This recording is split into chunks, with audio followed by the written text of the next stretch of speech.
प्यारे बच्चों, good morning. जब जगो तभी सवेरा। प्रयास करो कि सुबह जल्दी उठो, क्योंकि सुबह के समय पढ़ाई करने से मन शांत रहता है और जो पढ़ेंगे वो समझ में आ जाएगा। इसलिए सुबह जल्दी उठिए और मन लगा के पढ़ाई कीजिए। हम लोग पढ़ रहे थे नंबर सिस्टम, संख्या पद्धति। इसमें एक्सरसाइज 1.1 कर लिया। अब एक्सरसाइज 1.2 को करने के पहले इसमें जो इसका सैद्धांतिक पक्ष है, थ्योरेटिकल पार्ट है, उसके बारे में थोड़ा सा समझ लेते हैं, फिर एक्सरसाइज लगाते हैं। देखिए, हम लोगों ने इसके पहले नंबर सिस्टम में natural number, whole number, integers, rational number, इन सब नंबर्स के साथ साथ इरेशनल नंबर, रियल नंबर, सब नंबर्स के बारे में पढ़ा है। अब ध्यान दीजिए कि अभी पिछले क्लास में हम लोगों ने इन सब नंबर्स के बारे में पढ़ा। इरेशनल नंबर क्या होता है? Rational number, which number can written in the form of p by q and q is not equal to 0, that is the rational number. यानी ऐसे नंबर जिन्हें p by q के रूप में लिखा जा सके और जहां p की वैल्यू q बराबर 0 ना हो। वैसे इसी का जस्ट अपोजिट इरेशनल नंबर, जिन्हें p by q के रूप में ना लिखा जा सके, यानी जिनको भिन्न के रूप में ना लिखा जा सके, न्यूमरेटर और डिनोमिनेटर या हर और अंश के रूप में ना लिखा जा सके। तो वे संख्याएं जिन्हें p by q के रूप में ना लिखा जा सके उन्हें क्या कहेंगे? इरेशनल नंबर, यानी अपरिमेय संख्या। अपरिमेय संख्या जैसे अगर नहीं उन्हें p by q के रूप में नहीं लिख पा रहे हैं तो जैसे √2, √3, √5, ठीक है, या पाई, ये सब संख्याएं जो हैं वो अपरिमेय संख्याएं कहलाती हैं। ठीक है। आइए, रेशनल नंबर और इरेशनल नंबर, इन दोनों नंबरों के समूह को क्या बोलते हैं? Real number. रियल यानी वास्तविक संख्या।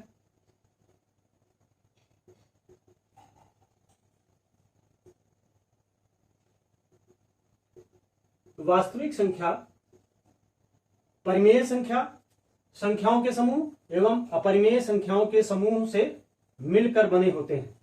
तो यानी इसमें परिमेय संख्याएं भी पाई जाती हैं और अपरिमेय संख्याएं भी पाई जाती हैं। माने रेशनल नंबर और इरेशनल नंबर दोनों संख्याएं मिलकर ही रियल नंबर का निर्माण करते हैं।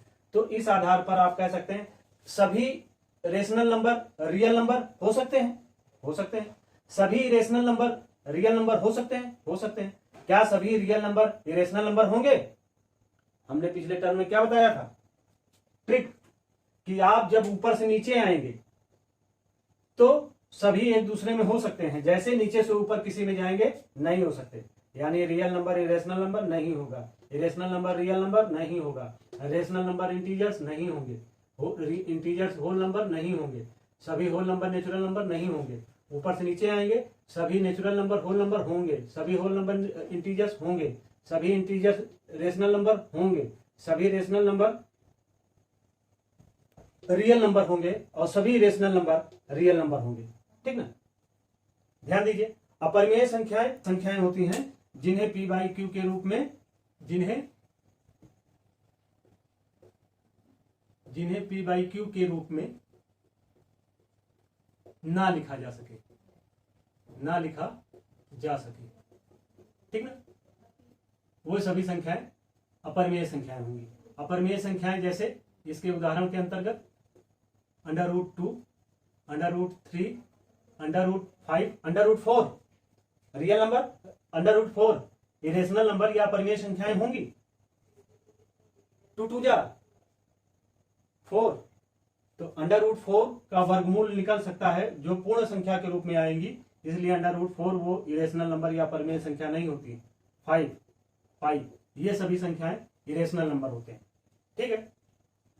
आइए हम लोग इसमें इन्हीं इरेशनल नंबर को, इन्हीं अपरिमेय संख्याओं को संख्या रेखा पर इनके स्थान निर्धारित करते हैं।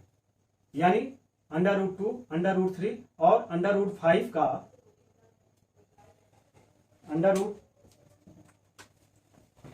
का संख्या रेखा पर स्थान निर्धारण।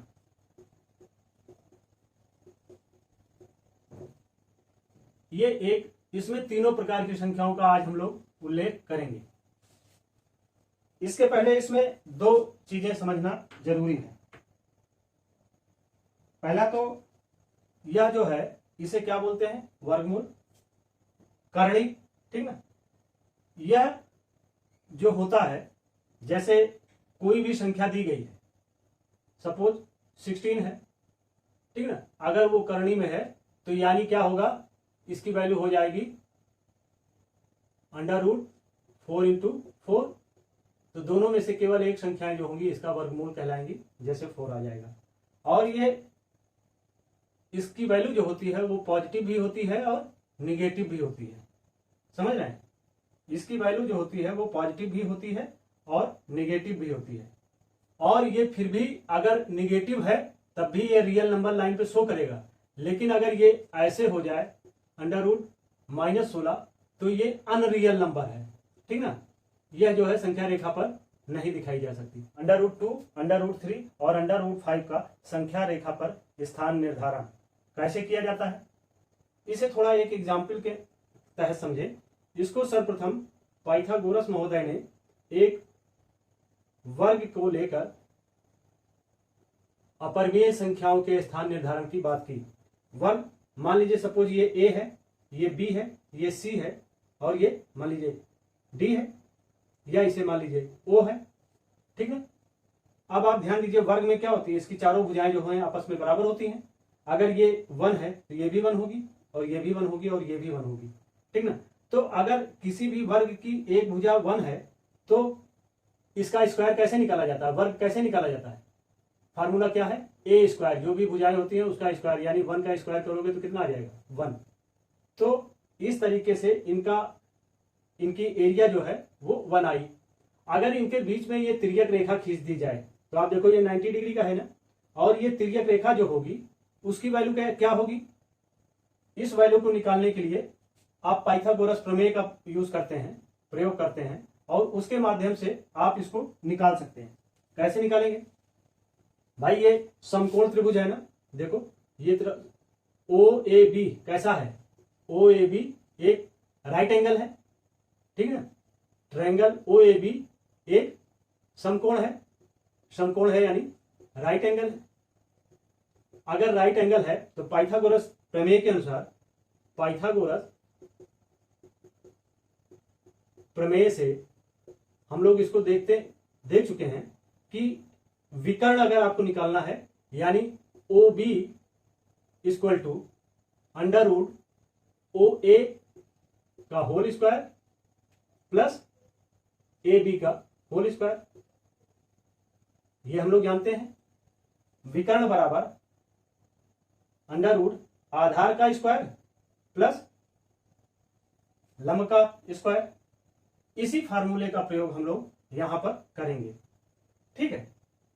दी हुई संख्या रेखा पर ये 0 है तो इसके दाहिने तरफ की वैल्यू क्या होगी, पॉजिटिव होगी, 1, 2, 3, और 0 की इधर ये -1। हम क्या करते हैं, मान लीजिए ये 1 जो है 0 से 1 इस दूरी 0 यानी यह O पॉइंट है और यह 1 जो है वो पॉइंट A है, ठीक ना। अब OA के बराबर ही लंबाई का A पर एक समकोण बनाती हुई रेखा खींचते हैं। इस पर समकोण बनाने की दो विधि है, एक तो गोला प्रकार की सहायता से, कंपास की सहायता से। क्या करेंगे, इस बिंदु पर हमने किसी दूरी का एक लेकर चाप लगाया, फिर एक यहां लगाया, एक यहां लगाया, फिर इसको केंद्र मानकर यहां लगाया, इसको केंद्र मानकर ये दोनों जहां एक दूसरे को काटते हैं उन्हें मिला दिया। इस तरीके से भी बनाया जा सकता है। दूसरा, चांदे से भी बनाया जा सकता है। लो हम चांदे का ही प्रयोग करते हैं यहां पर।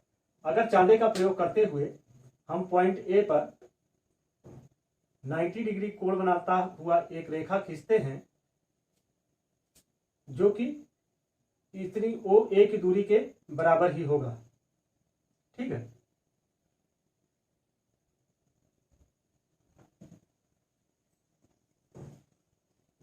माना ये पॉइंट क्या है, ये पॉइंट B है, ठीक ना, और ये समकोण है, ये समकोण है।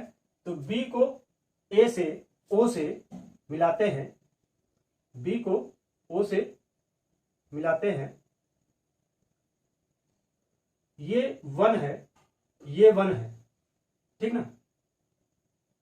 तो ये दूरी कितनी होगी, हमने ए पर समकोण बनाया, जो पॉइंट ओ ए की दूरी के बराबर ही ए बी एक रेखा खींची जो यहां पर 90 डिग्री का कोण बना रहा है, ठीक ना। फिर बी को ओ से मिलाया, ये मैंने रचना की।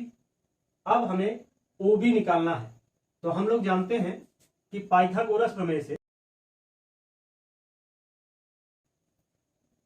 किसी भी समकोण त्रिभुज के विकर्ण है ओबी, तो ओबी बराबर क्या होगा, ओबी बराबर अंडर रूट ओ ए का square plus O A B का स्क्वायर, ठीक ना।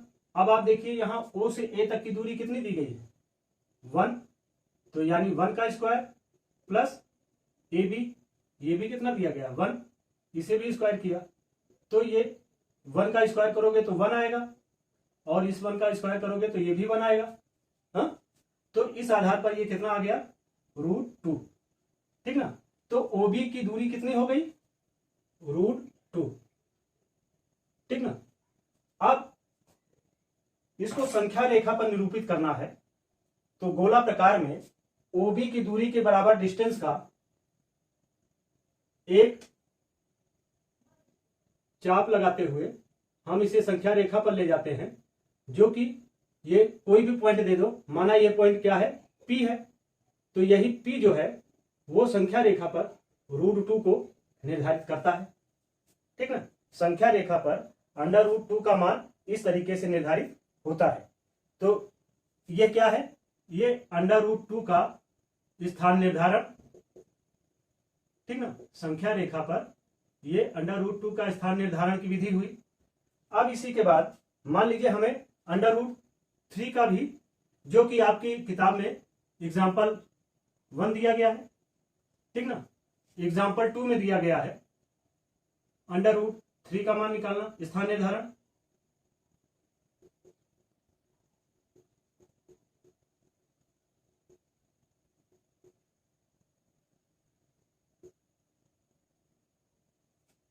ठीक, इसके लिए फिर क्या करते हैं, ओबी को, रेखा ओबी को आधार बनाते हुए, ठीक है, ओबी को आधार बनाते हुए एक समकोण का निर्माण यहां पर करते हैं। क्या करेंगे, बी को केंद्र मानकर एक चाप गोला प्रकार से मैंने ऐसे लगाया, ठीक ना, फिर इसे केंद्र मानकर यहां पर चाप लगाया, और फिर इसे केंद्र मानकर यहां पर चाप लगाया, फिर इन दोनों को केंद्र मानते हुए एक चाप मैंने यहां लगाया, और इसको केंद्र मानकर एक चाप यहां लगाया, और ओ बी ए बी की दूरी के बराबर ही एक रेखा खींचते हुए हमने बी को मिला दिया, ठीक ना। ये मान लो पॉइंट सी हो गया, ठीक, इसकी भी डिस्टेंस कितनी है, 1 है। अब उसके बाद सी से ओ को मिलाया, सी से ओ को मिलाया,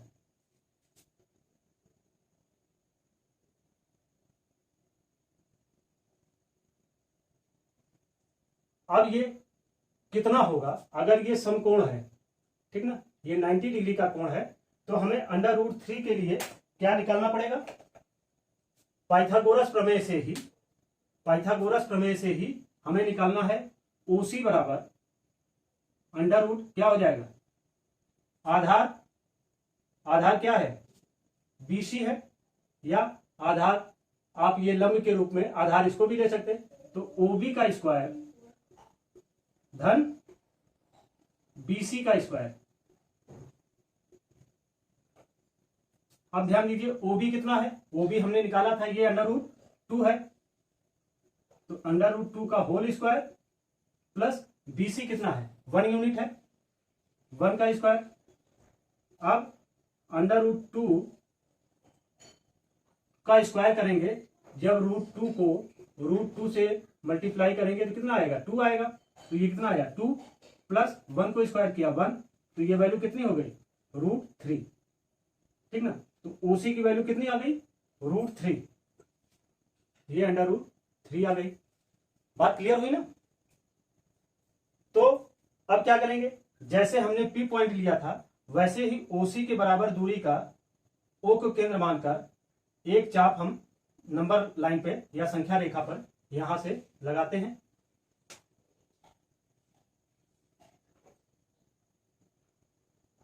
ठीक, मान लीजिए ये P1 है, तो P1 किस चीज को दिखा रहा है, √3 के स्थान निर्धारण संख्या रेखा पर प्रदर्शित कर रहा है।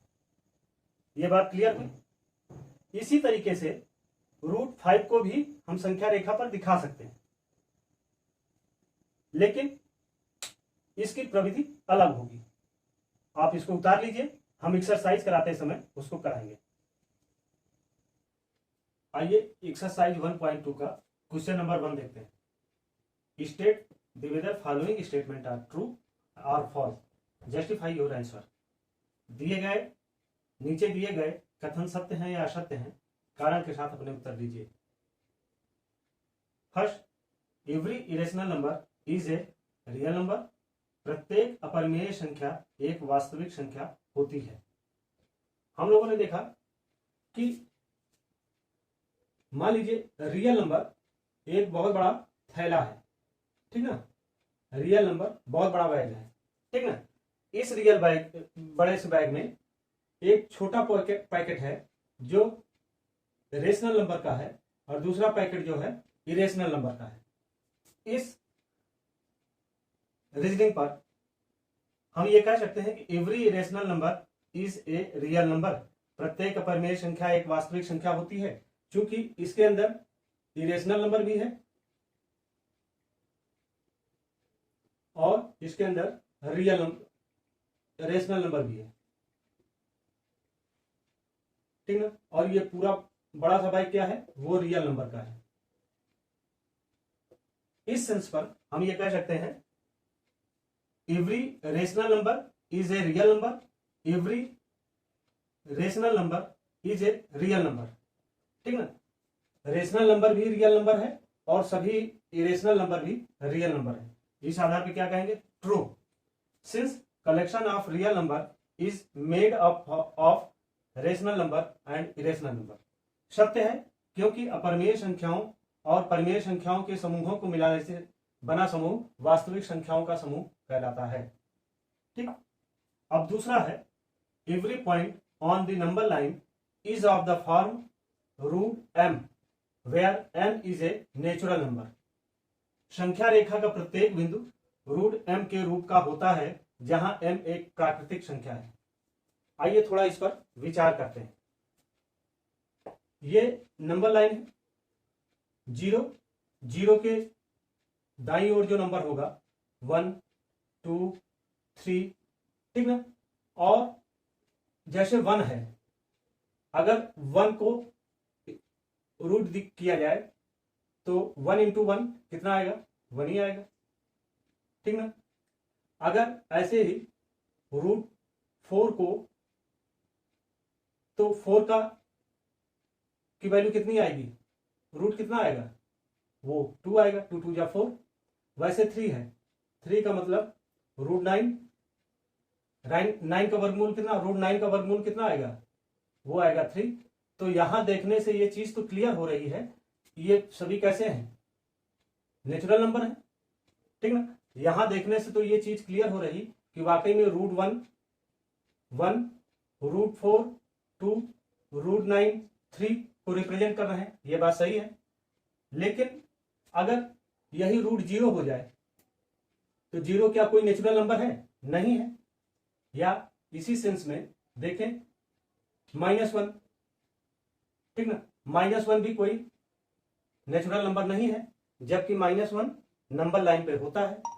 ऋण 1 जो है वो संख्या रेखा पर तो होता है, लेकिन वह एक नेचुरल नंबर नहीं है, प्राकृतिक नंबर नहीं है। तो यानी √m का वर्गमूल ये तो हो सकता है, लेकिन यह नहीं हो सकता। इसीलिए कहा जा रहा है false, because no negative numbers can be the square root of any natural number. यह असत्य है, क्योंकि संख्या रेखा पर ऋणात्मक संख्याएं भी होती हैं, जबकि √m सदैव धनात्मक होता है। इस आधार पर यह कहा जा सकता है कि यह कथन असत्य है। तीसरा, every real number is an irrational number, प्रत्येक वास्तविक संख्या एक अपरिमेय संख्या होती है। अब ध्यान दीजिए, मैंने क्या बताया, रियल नंबर जो है, वास्तविक संख्या जो है, बहुत बड़ा बैग है, उस बड़े से पैकेट में एक छोटा पैकेट इरेशनल नंबर का है यानी अपरिमेय संख्या का है, और दूसरा रेशनल नंबर का है यानी परिमेय संख्या का है। तो वास्तविक संख्या में अपरिमेय संख्या और परिमेय संख्या दोनों सम्मिलित हैं, तो सभी अपरिमेय संख्या, सभी इरेशनल नंबर तो रियल नंबर होंगे, वैसे ही सभी रेशनल नंबर तो रियल नंबर होंगे, सभी परिमेय संख्याएं तो वास्तविक संख्याएं होंगी, लेकिन सभी वास्तविक संख्याएं इरेशनल नंबर नहीं होंगे। ठीक ना, सभी रियल नंबर इरेशनल नंबर नहीं होंगे और सभी रियल नंबर रेशनल नंबर नहीं होंगे। इसमें कह रहा है every real number is an irrational number, सभी वास्तविक संख्याएं, प्रत्येक वास्तविक संख्या एक अपरिमेय संख्या होती है, नहीं, ये फॉल्स है। False because real number is made up of rational number and irrational number, असत्य है क्योंकि वास्तविक संख्याओं में परिमेय व अपरिमेय दोनों संख्याएं होती हैं। ठीक है, इसमें कथन के साथ, कारण के साथ अपने उत्तर हम लोगों ने दिए हैं। Question number 2, all the square root of all positive integers irrational, क्या सभी धनात्मक पूर्णांकों के वर्गमूल अपरिमेय होते हैं? If not, give an example of square root of a number that is a rational number. यदि नहीं तो ऐसी संख्याओं के वर्गमूल का उदाहरण दीजिए जो एक परिमेय संख्या है। चूंकि हम जानते हैं कि किसी भी धनात्मक पूर्णांकों के वर्गमूल, जैसे 4 है, ठीक ना, ये पॉजिटिव इंटीजर है 4 और इसका वर्ग किया जाता है तो इसका वर्गमूल क्या आएगा 2, और 2 क्या है, इरेशनल नंबर तो है नहीं, यानी अपरिमेय संख्या तो है नहीं। 2 क्या है, 2 जो है, 2 जो है वो एक परिमेय संख्या है। तो इसलिए, या दूसरा एग्जाम्पल लीजिए, जैसे 25, यह पॉजिटिव इंटीजर है, धनात्मक पूर्णांक है, और जब इसका स्क्वायर किया जाता है तो स्क्वायर रूट यानी वर्गमूल, वर्ग किया जाता है तो वर्गमूल क्या आता है, 5 आता है। यह भी एक रेशनल नंबर है, परिमेय संख्या है।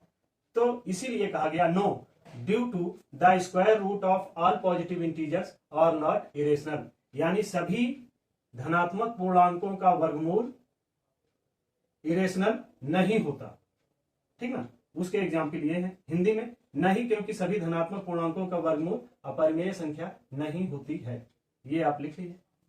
Question number 3, so how √5 can be represented on the number line, दिखाइए कि संख्या रेखा पर √5 को किस प्रकार निरूपित किया जा सकता है। इसके लिए हमें जरूरत पड़ेगी एक संख्या रेखा की, नंबर लाइन की। ये क्या है, संख्या रेखा।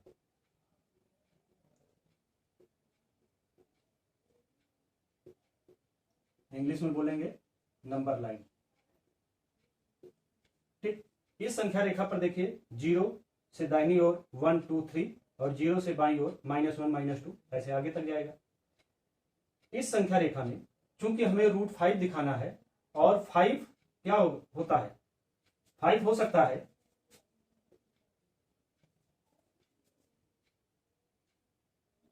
4 + 1, ठीक ना, लेकिन 4 और 1 का स्क्वायर करते हैं, वो आगे अभी देखेंगे कैसे करते हैं। पहले इसका निर्माण कर लेते हैं।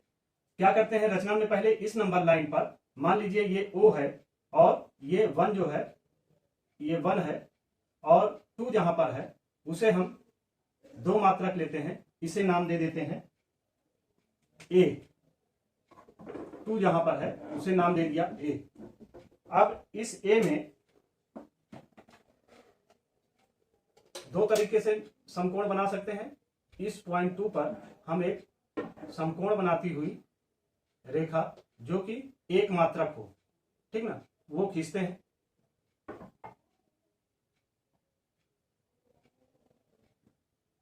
और इसका नाम दे दिया B। क्या नाम दिया, B। ये A है और ये B है। इन दोनों के बीच की दूरी कितनी है, 1 यूनिट या 1 मात्रक, ठीक ना। ध्यान देने वाली जो बात है वो ये है कि O से ए की दूरी इसमें कितनी लेनी है, 2 मात्रक लेनी है। अभी तक इसके पहले हम लोग क्या करते थे, 1 मात्रक लेते थे, लेकिन यहां पर 5 को डिनोट करने के लिए हम 2 मात्रक लेते हैं। ठीक है, अब इसके बाद हमने ओ से बी को यहां पर 90 डिग्री का कोण बनाते हुए एक समकोण ए बी 1 मात्रक का लिया, फिर बी को ओ से मिलाया। ठीक, अब बिंदु बी को केंद्र मानकर गोला प्रकार में इस दूरी का चाप भर के हमने एक चाप लगाया जो कि नंबर रेखा पर यहां पर कट करता है। ठीक ना, इसे दिया पॉइंट पी, इसका क्या नाम दिया, पॉइंट पी। ठीक ना, नंबर रेखा पर यही पॉइंट पी ही जो है वो √5 को दिखाएगा। कैसे, अब देखिए यहां एक ट्रायंगल बन गया O A B. In triangle in right triangle in O A B समकोण त्रिभुज में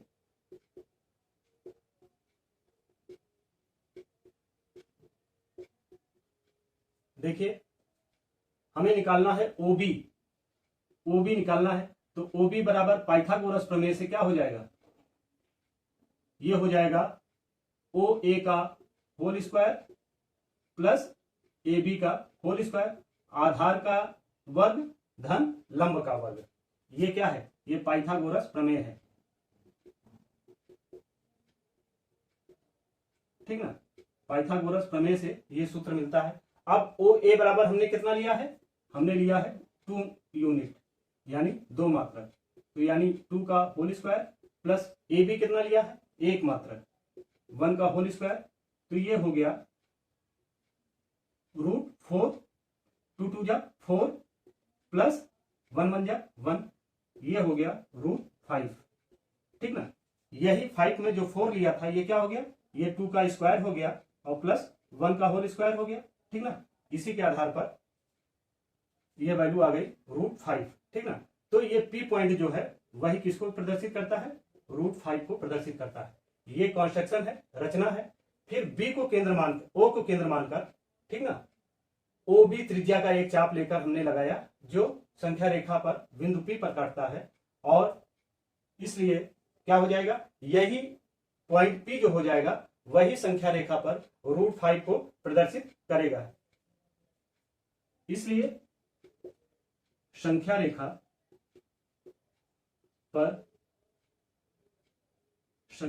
पर बिंदु पी √5 को प्रदर्शित करता है।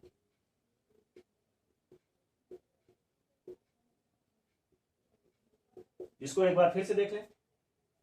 हमने एक संख्या रेखा लिया जिस पर बिंदु O से 2 मात्रक की दूरी यानी 2 पर बिंदु A है। इस A पर एक समकोण बनाती हुई रेखा खींची जिसकी लंबाई कितनी थी, 1 थी। इसकी लंबाई 2 है, 2 मात्रक है, और इसकी लंबाई 1 मात्रक है। और फिर B को O से मिलाया तो यह त्रिभुज बन गया OAB। तो इस त्रिभुज, यह त्रिभुज कैसा बना, समकोण त्रिभुज। तो इन ट्रायंगल OAB समकोण त्रिभुज में पाइथागोरस प्रमेय से हमें OB की वैल्यू निकालनी है, OB की दूरी कितनी है वो निकालनी है। ठीक ना, तो OB बराबर क्या हो गया, √ आधार का स्क्वायर, आधार क्या है, OA है, तो आधार कितना है, 2 है, यानी 2 का स्क्वायर, फिर लंब का स्क्वायर AB, ठीक ना, परपेंडिकुलर लाइन का स्क्वायर वो कितना है, 1 है, 1 का स्क्वायर, तो 2 का स्क्वायर किया तो 4 और 1 का स्क्वायर किया तो 1 √5। तो ये जो OB की डिस्टेंस है वो कितनी है, √5 है। इसको इस तरीके से निरूपित करते हैं और ये इसका कॉन्स्ट्रक्शन है, नोट कर लीजिए।